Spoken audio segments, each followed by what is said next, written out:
Hi guys, good morning, good afternoon, good evening. चलिए start करते हैं revision of AS9 from AS chart revision book. ठीक है, हमारी AS की जो चार्ट बुक है उसमें AS9 को हम आज रिवाइज करने वाले हैं, जिसका नाम है रेवेन्यू रिकग्निशन। यस, ये वाला standard CA final old syllabus वाले बच्चे भी देख सकते हैं, बल्कि CA फाइनल ओल्ड सिलेबस वाले जो बच्चे हैं, मतलब मैं स्पेशली ये IPCC इंटर वालों के लिए ले रहा हूँ, बट ओल्ड सिलेबस वाले बच्चे भी रेफर कर सकते हैं चार्ट रिविजन्स जो मैं AS के ले रहा हूँ। AS9 की बात करते हैं। AS9 का नाम है रेवेन्यू रिकग्निशन। AS7 अगर आपने पहले देखा होगा, जो कि आपको देखना भी चाहिए AS9 से पहले, मैं आपको पहले ही बता दूं, अगर आपने AS7 नहीं देखा तो पहले AS7 जरूर देखना जो मैंने डाल दिया है, फिर आप AS9 देखना। अच्छा, मैं जितने भी चार्ट रिवीजन के वीडियोस डाल रहा हूं उन वीडियोस के डिस्क्रिप्शन में आपको प्लेलिस्ट मिल जाएगी, बाकी सारे चार्ट रिवीजन्स आप वहां से रेफर कर सकते हो। आपको कहीं ढूंढने की जरूरत नहीं है। कई सारे बच्चे ये बोलते हैं कि सर बाकी के चार्ट रिवीजन्स मिल नहीं रहे। बच्चों, डिस्क्रिप्शन में चले जाइए, इसी वीडियो के डिस्क्रिप्शन में चले जाइए, आप किसी भी चार्ट रिवीजन के डिस्क्रिप्शन में चले जाइए, आपको पूरा प्लेलिस्ट मिल जाएगा, उसमें पूरा लाइन से आपको दिख जाएंगे, जिसमें ग्रुप 1 और ग्रुप 2 के अकाउंटिंग स्टैंडर्ड्स कवर होंगे। अच्छा, तो AS7 का चार्ट रिवीजन जब मैंने आपको बताया था, मैंने आपको बोला था कि रेवेन्यू रिकॉग्निशन के लिए दो अकाउंटिंग स्टैंडर्ड है, एक AS7 और एक AS9। AS7 is only and only for the contractors, but AS9 is other than for contractors. मतलब कॉन्ट्रैक्टर्स को छोड़कर जितने भी बिजनेसेस हैं, चाहे सर्विस सेक्टर्स हो, चाहे मैन्युफैक्चरिंग ट्रेडिंग्स हो, सभी के सभी यहां पर कवर होते हैं, एक्सक्लूडिंग कॉन्ट्रैक्टर्स। आइए शुरू करते हैं AS9 को समझना। AS9 क्या कवर करता है? AS9 covers revenue. कौन कौन से रेवेन्यू? सेल ऑफ गुड्स, वो तो मैंने आपको बताया। अब ये सेल ऑफ गुड्स कौन करता है? ऑब्वियसली मैन्युफैक्चरर, ट्रेडर, ठीक है। Rendering of services, service sector. और दूसरा मतलब तीसरा, मतलब यहां पर गुड्स कवर हो गए, यहां पर सर्विस सेक्टर कवर हो गए, और यहां पर ऐसे लोग भी कवर हो गए जो ना गुड्स बेचते हैं, जो ना सर्विसेज देते हैं, बट एक्चुअली में वो यूं मान लो कि अपना पैसा मार्केट में चलाते हैं और इंटरेस्ट कमाते हैं। उनका काम ही यही है। जैसे मान लीजिए मेरा काम ही यही है, मेरे पास बहुत पैसा है, मैं आपको बता रहा हूं, अज्यूम करो ऐसा है नहीं, मेरे पास बहुत पैसा है और मैं अपना पैसा मार्केट में चलाता हूं और मार्केट में चला के मैं इंटरेस्ट कमाता हूं, यही मेरा बिजनेस है, ठीक है ना। या मान लीजिए मैंने अपनी टेक्नोलॉजी बनाई, मैं टेक्नोलॉजी बना के बेचता हूं, मैं अलग अलग डिफरेंट सेक्टर्स में टेक्नोलॉजी बना के बेचता हूं, इससे मुझे रॉयल्टी मिलती है।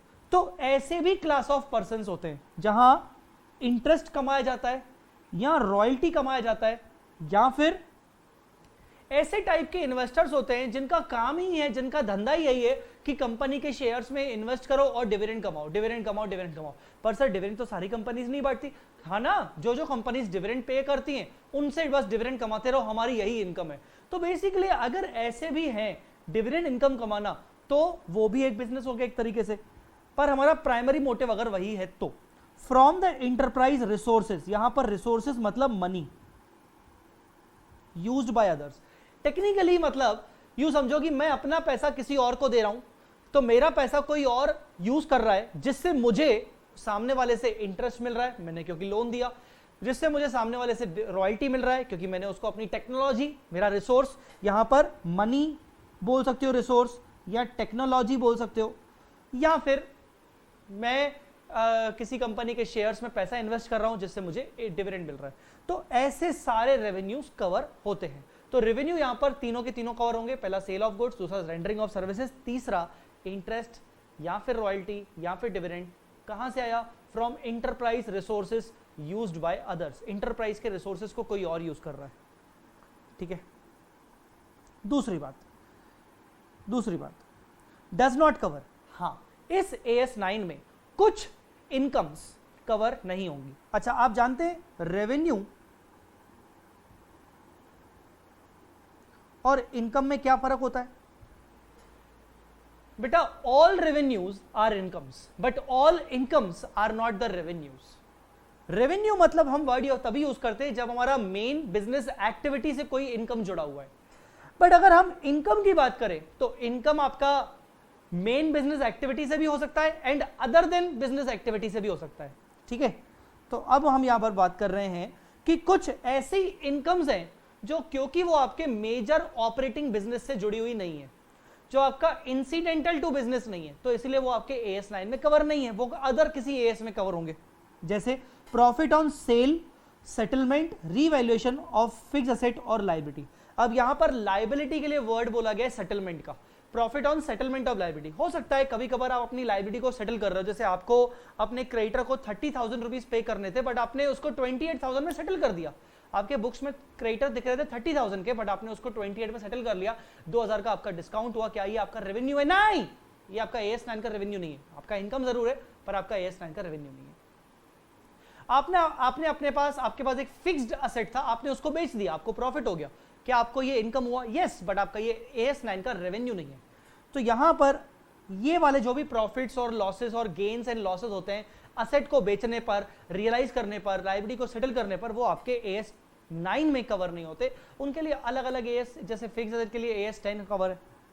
Notional gains on in value of current assets, AS13 आपको पता होगा, अगर आपने ग्रुप 1 का AS13 आपने पढ़ा हो।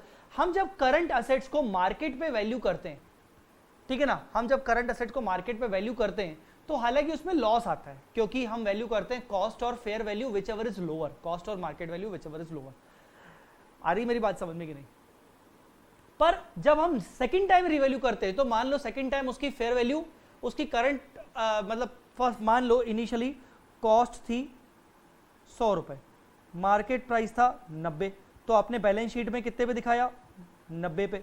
बाद में फिर से इसका मार्केट प्राइस हो गया 115। अब आप क्या करोगे? आपका कॉस्ट कितना है? 100 और मार्केट प्राइस कितना है? 115। वापस से आपको किस पे दिखाना पड़ेगा? कॉस्ट पे। तो आप 90 से 10 ऐड कर दोगे। सेकंड टाइम जब आप सेकंड बैलेंस शीट डेट पे ऐसा करोगे तो 10 रुपए इस बार आपका इनकम हुआ, पर ये आपका रेवेन्यू नहीं हुआ, ठीक है ना।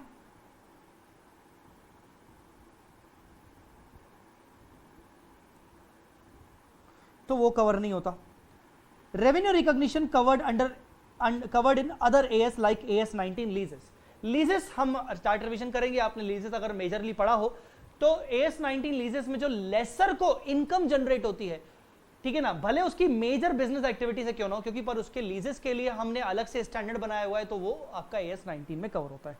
तो ये सब कवर नहीं है। क्या क्या कवर है, क्या क्या कवर नहीं है, इतना आपको अभी तक समझ में आ गया होगा। यस, ये इस पूरे स्टैंडर्ड का सबसे ज्यादा इंपॉर्टेंट पोर्शन है।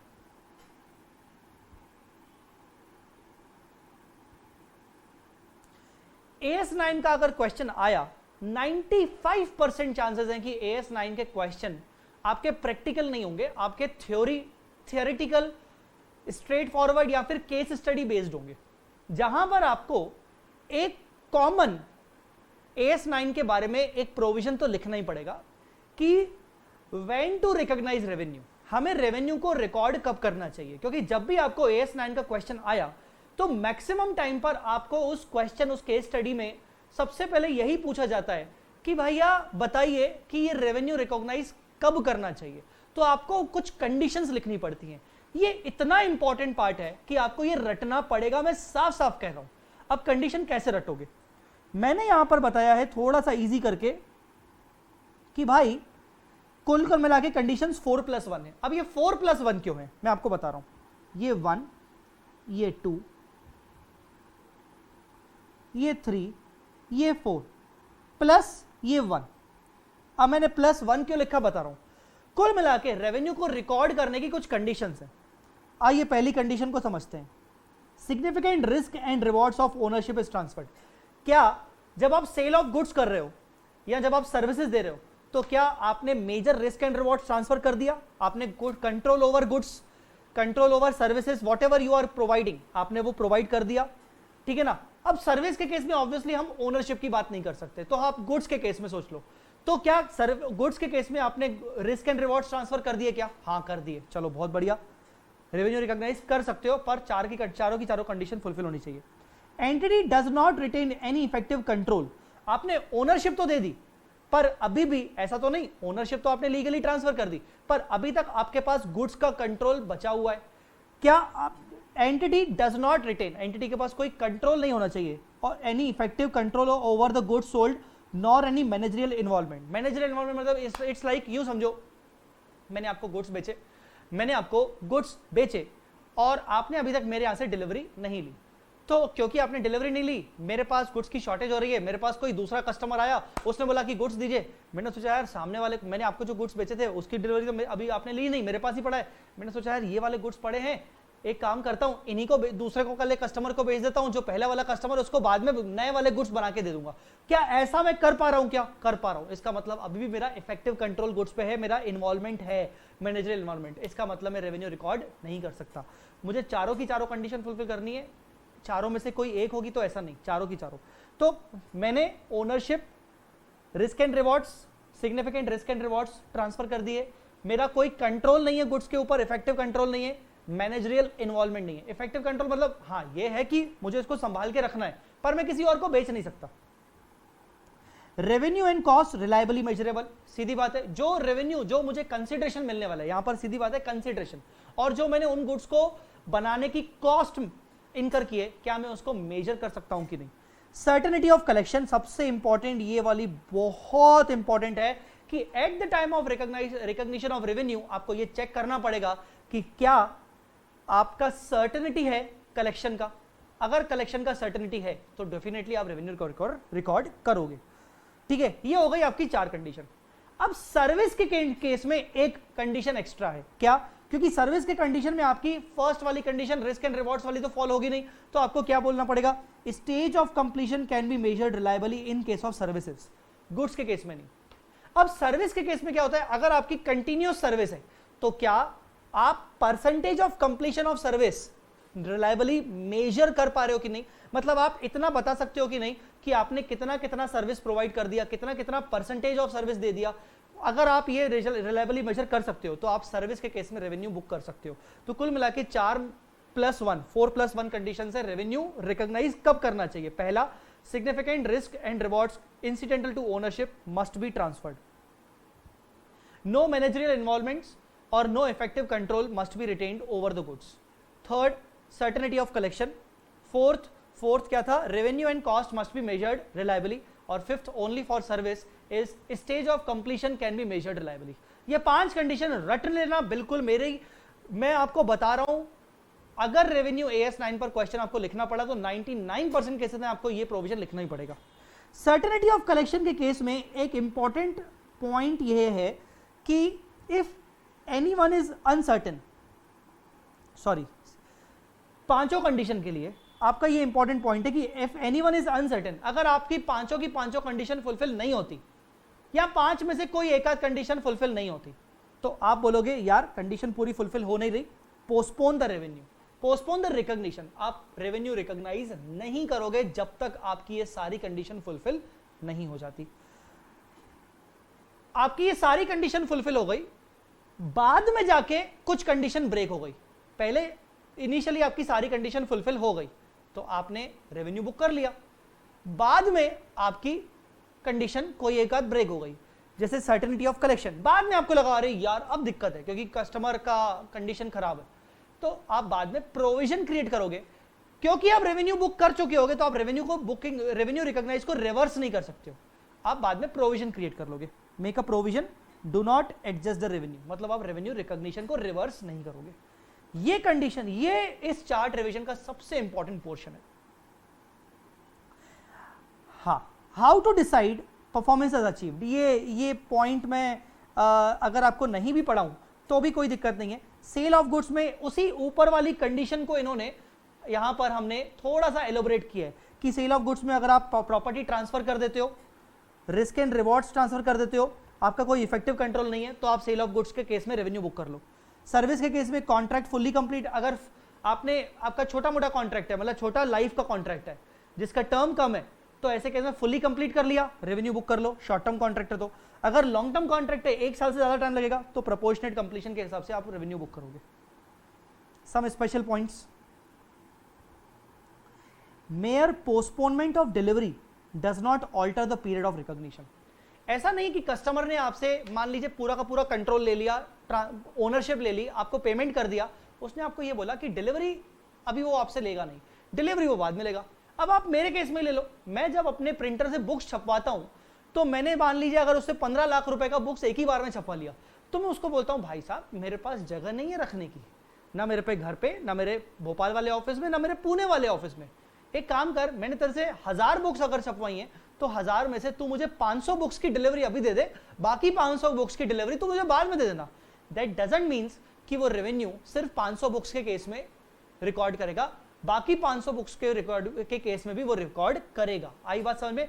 तो अगर मैं डिलीवरी पोस्टपोन कर रहा हूं तो ये इसका मतलब ये नहीं कि मैं रेवेन्यू रिकॉग्नाइज, वो मेरा जो सेलर है या मेरा जो कस्टमर है वो मुझसे डिलीवरी नहीं ले रहा तो मैं रेवेन्यू रिकॉग्नाइज नहीं करूं। अगर मेरी बाकी सब कंडीशन फुलफिल हो रही है तो कोई दिक्कत नहीं है। If insignificant part of work is done, हाँ, अब जैसे सर्विस के केस में अगर परसेंटेज ऑफ कंप्लीशन निकालते वक्त आपको लगता है यार 5% काम हुआ है सर, अब 5% काम हुआ है, क्या रेवेन्यू बुक करोगे? तो no need to recognize revenue, insignificant, ना के बराबर काम अभी कंप्लीट हुआ है, ठीक है ना। ये जनरली ये पॉइंट किसके केस में था? In case of services generally. Recognition of following, हाँ, अभी देखो अभी हमने क्या किया, सेल ऑफ गुड्स कवर कर दिया, रेंडरिंग ऑफ सर्विस कवर कर दिया, कंडीशंस के हिसाब से, अदर चीजों के हिसाब से। इन तीनों को कैसे रिकॉर्ड करोगे? ये भी तो हमारा रेवेन्यू है ना। अगर हमारा काम ही यही है कि हमें इंटरेस्ट मिलता है, काम ही लोन देने का है, टेक्नोलॉजी बेचने का है। एएस कहता है कि इंटरेस्ट को हमेशा टाइम प्रपोर्शन बेसिस पे बुक करना चाहिए। जैसे मैंने आपको लोन दिया, अब 1 महीना कंप्लीट हुआ, 1 महीने का इंटरेस्ट मुझे बुक कर लेना चाहिए, चाहे मुझे रिसीव हुआ चाहे नहीं हुआ, ठीक है ना। इवन नॉट येट रिसीव्ड,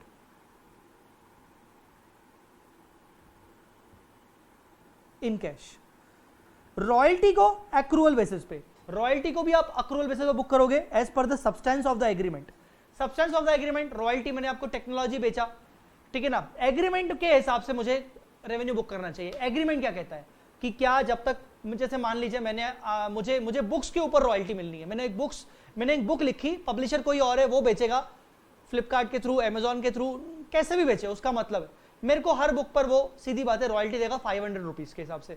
अब मेरा डिसाइड क्या हुआ है, क्यों मेरे को फिक्स पेमेंट मिलेगा क्या हर महीने, तो मुझे वैसा बुक करना चाहिए।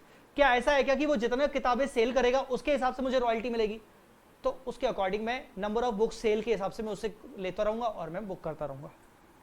Dividend, when the right to receive is establish, investor अपना डिविडेंड बुक कब करेगा बुक्स में? जब उसका राइट टू रिसीव एस्टैब्लिश हो जाए। मतलब राइट टू रिसीव एस्टैब्लिश तब होता है जब इशूअर कंपनी जो डिविडेंड दे रही है उसने डिविडेंड डिक्लेयर किया है। जब तक उस कंपनी ने डिविडेंड डिक्लेयर नहीं किया है तब तक मेरा राइट एस्टैब्लिश नहीं हुआ है डिविडेंड रिसीव करने का, मैं हक नहीं जमा सकता। That is when the dividend is declared. तो इन तीनों के बारे में ये है, कभी कभार पूछा जा सकता है, हालांकि कम होता है पूछा जाना, बट फिर भी याद रखना।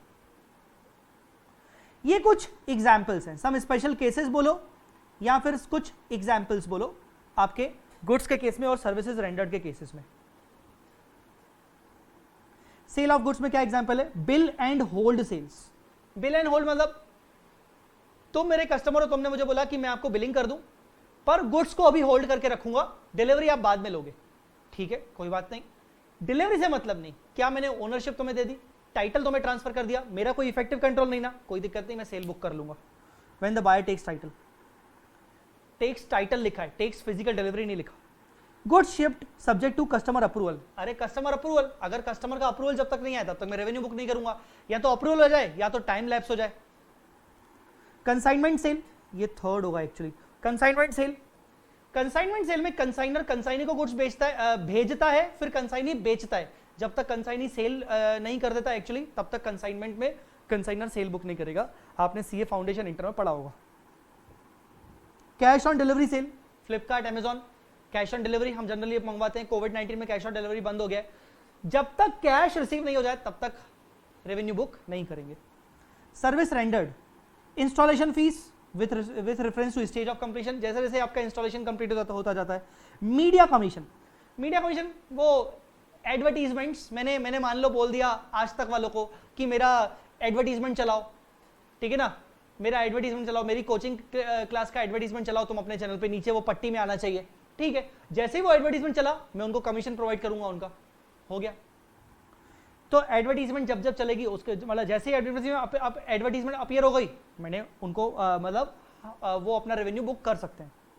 Tuition fees over the period of instructions और लेक्चर्स, लिखा हुआ है over the period of instructions और लेक्चर्स, लाइक अगर वो लॉन्ग टर्म बेसिस पे, जैसे यहां पर जनरली बात चल रही है ट्यूशन फीस स्कूल के केस में, यहां पर आप कोचिंग के केस में मत समझना कि कोचिंग में क्या होता है शॉर्ट टर्म कोर्सेज होते हैं, पर ट्यूशन फीस जहां पर ट्यूशन फीस बेसिकली स्कूल की होती है वहां मंथली बेसिस पे फीस ली जाती है या क्वार्टरली बेसिस पे ली जाती है। तो बेसिकली हम क्वार्टरली बेसिस पे ही रेवेन्यू बुक करते हैं क्योंकि over the period of lectures होता है।